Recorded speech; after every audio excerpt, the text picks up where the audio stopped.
France 2 met à l'honneur ce dimanche 9 avril à 21h15, La folie des grandeurs, avec Louis de Funès et Yves Montand. Aux côtés de ces deux grands acteurs, une actrice allemande, Karin Schubert, incarne la reine d'Espagne. Découvrez sa trajectoire surprenante après le film. Depuis 1971, La folie grandeur de Gérard Houry est un film culte. Comment oublier la scène mythique où Yves Montand chante Il est l'or, Monseigneur, ou encore la scène de la baignoire dans laquelle Louis de Funès se fait laver contre son gré. Rappelons qu'à l'origine, le rôle de Blaise, le valet, avait été écrit pour l'illustre Bourvil, qui avait l'habitude de partager l'écran avec Louis de Funès. Mais la tragique mort du géant survient seulement quelques mois avant le tournage, lui qui était atteint depuis plusieurs années d'un terrible cancer du sang, appelé maladie de Calais.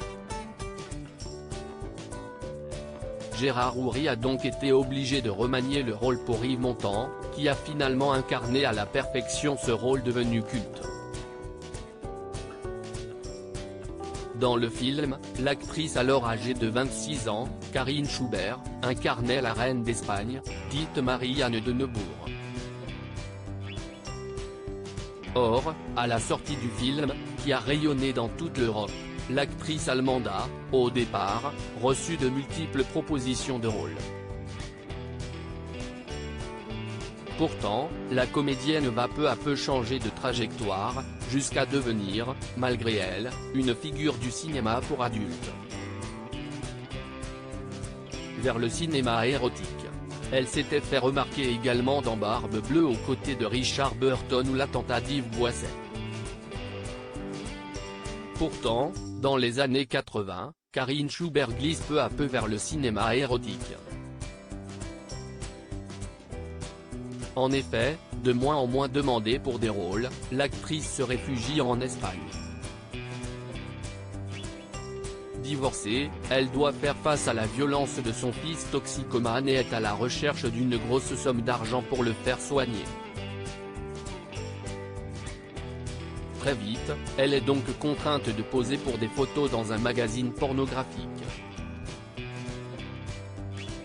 À 40 ans, entre 1985 et 1994, elle se lance dans une carrière dans le milieu X et enchaîne une vingtaine de films érotiques.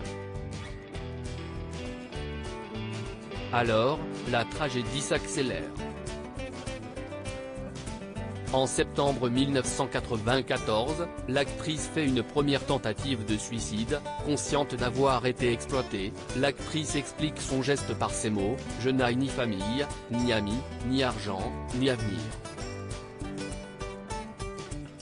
J'ai voulu mourir parce que j'ai tout raté.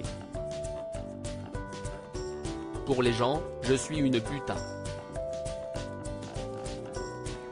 rapporte le magazine Télé Loisirs.